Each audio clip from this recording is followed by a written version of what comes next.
ওই এটা ভালো কেন করতেছে প্রত্যেকটা বাইকে 50 থেকে 70,000 টাকা বেশি। আপনার 120ও যদি আমি মানে এই রোডে চালাই এটা চলবো, কোনো প্রবলেম নাই, বাট কন্ডিশনটা একটা ফ্যাক্ট আছে।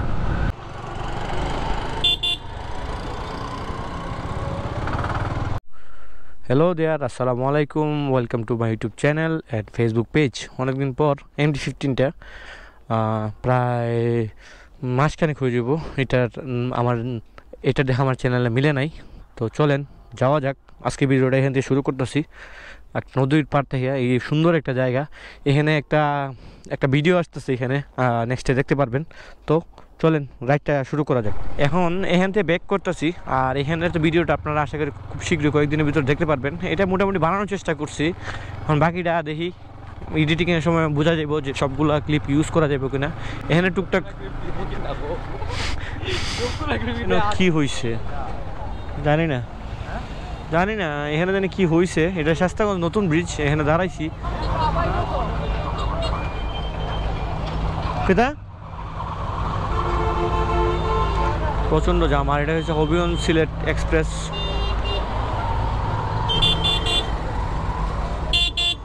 জাম ভাই, ক্যামেরা তো বেশি চার্জ নাই, কি করুন। তো চলেন একটু ভাঙ্গাটাই আপনাদের একটু আস্তে আস্তে দেখানোর চেষ্টা করি। এখন আছে আমি নতুন ব্রিজে, মাইক সেট আপটা ভালোই, আবার সেট আপ করা লাগছে। সম্ভব বৃষ্টিতে ব্রিজে একটু উল্টাপাল্টা হয়ে গেছিলো। মাইক নিয়ে আমি সবচেয়ে বেশি প্যারায় আছি।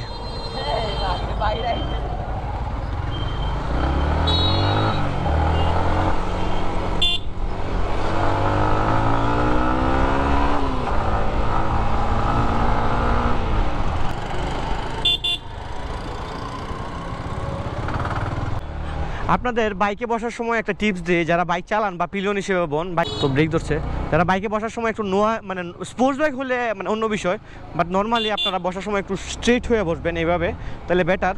কারণ বাইকে বসার সময় পেইন না করলেও বাইক থেকে নামার পরে এটা পেইন করবো। সো এটা একটা টিপস। আর যখন বাইকটা চালাবেন অবভিয়াসলি হাতটা সোজা রাখার চেষ্টা করবেন, ভাঙার চেষ্টা করেন না। আর স্ট্রেট করে চালাইলে আপনার হ্যান্ডেলে আপনার গ্রিপটা পাইতো বেটার হইব। আর এইভাবে নর্মালি একটু ভাঙ্গা ট্যাঙ্গে একটু ছাপড়ি স্টাইলে চালাইলে ভালো হইব না। আর অবভিয়াসলি মানে সবসময় যে বাইকটাই চালান চেষ্টা করবেন যে আপনার এই থাই বা পা দিয়া এইটাতে একটু ধরার, কারণ আপনি যখন হার্ড ব্রেক করবেন না তখন অনেক সময় গাড়ি স্কিড করলে পর আপনার গাড়িটা আপনার এই থাইগুলো ব্যালেন্স করতে পারবো। এটা একটা আমার জাস্ট মানে নিজস্ব একটা এক্সপিরিয়েন্স।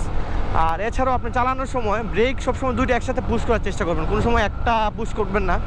আর আমি নর্মালি যেভাবে আপনার রাইড করি, আমার ব্রেকিংয়ের ক্ষেত্রে আমি ফ্রন্ট ব্রেকটা একটু বেশি ইউজ করি। আমি অলমোস্ট 80 আপ ইউজ করি। 80 আপ ইউজ করলে হয় কি আপনার আমার ইজি হয়, মানে পিছনে ব্রেক অলমোস্ট 20% মানে বলতে পারেন একদম হালকা মানে জাস্ট স্লোলি ধরার চেষ্টা করি। আমি ফ্রন্ট ব্রেকটা বেশি ইউজ করি, 80 আর পিছনে আপনার 20, এরকম সামথিং একটা মানে কম্বিনেশন ইউজ করি আমি, যদি ABS হলা বাইক হয় আর যদি বাইকটার আপনার ব্রেকিং পারফরমেন্সটা বেটার হয়। আর অন্যান্য বাইকের ক্ষেত্রে ডিপেন্ডস, বাইক যেরকম আপনার মানে এরকম কিছু বাইক আছে আপনার মানে কন্ডিশন ভালো না, ওইগুলোতে আপনার আবার এই জিনিসটা অ্যাপ্লাই করলে হইব না।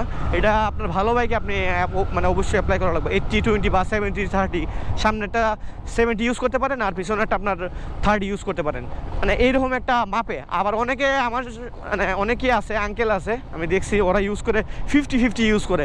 তো তাদের যে স্পিডটা আছে তারা অ্যাকচুয়ালি 40, 45 বা 50-এর ভিতরে চালায়, ওই স্পিডে মোটামুটি ওইটা ঠিক আছে।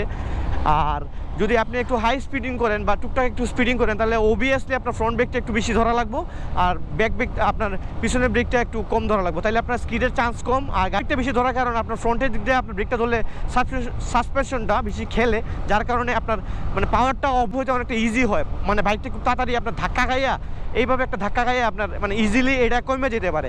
দ্যাটস ওয়াই ফ্রন্ট ব্রেকটা নর্মালি বেশি ইউজ হয়। আর তো চলেন সামনে যাই।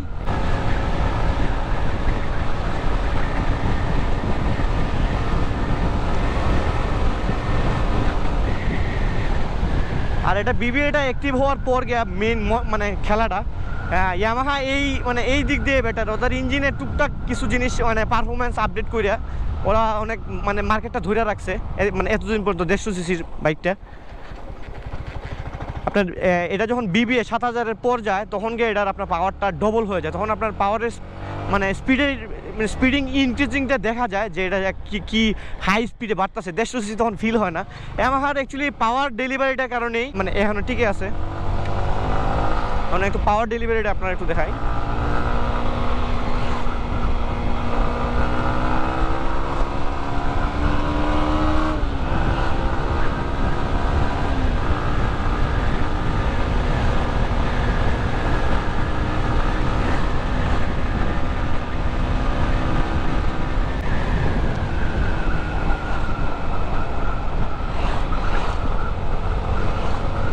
আমি আর ডাউন শিফট করলাম না, ভাবলাম যে নর্মালি যাই,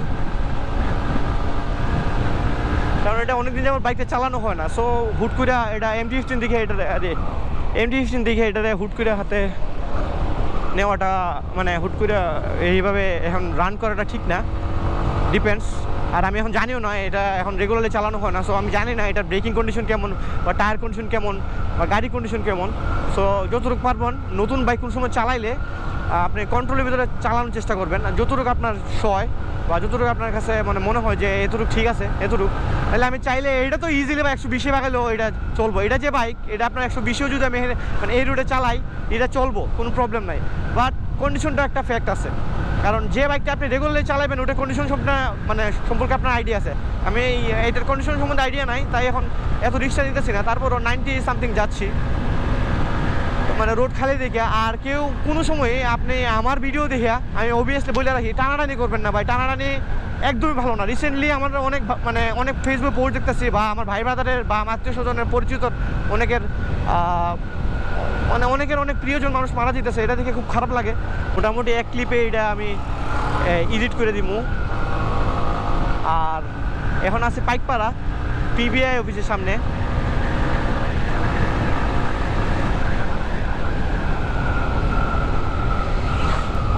আরে আরে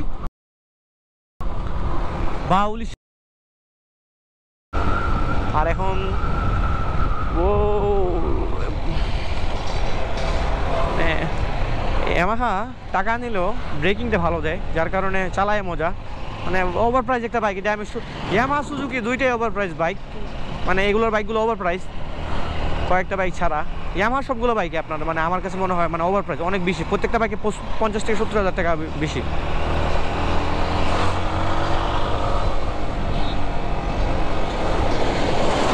এটার এখন ক্রস করাটা হয়ে যাবো প্যারা।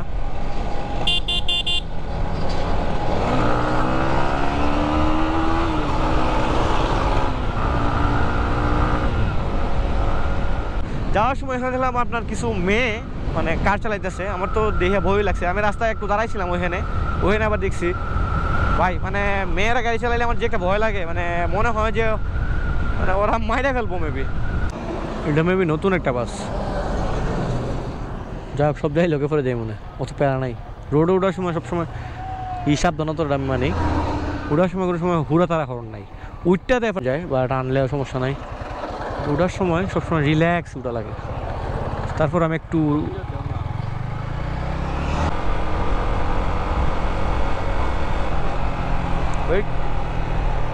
বাবা লিখেন করতেছে ওই এর ভাই রোজ করি ঝামেলা লাগতেছে আমাদের।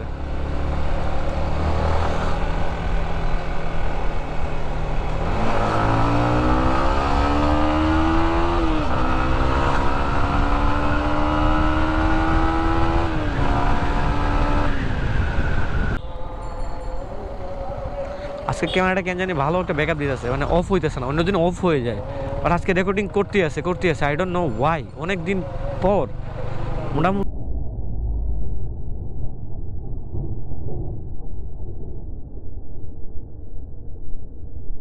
কি রে বাইক, এটা চাইনিজ না, একটা চাইনিজ বাইক। এই বাসে লেখা সড়ক পথে বিমানের ছোঁয়া। আসলে ভাই এটা যখন শায়েস্তাগঞ্জ থেকে আপনার হবিগঞ্জের লাইনে ঢুকে বাইপাস দেয়, এটা তখন বিমান হয়ে যায়। সড়ক পথে বিমানের ছোঁয়া।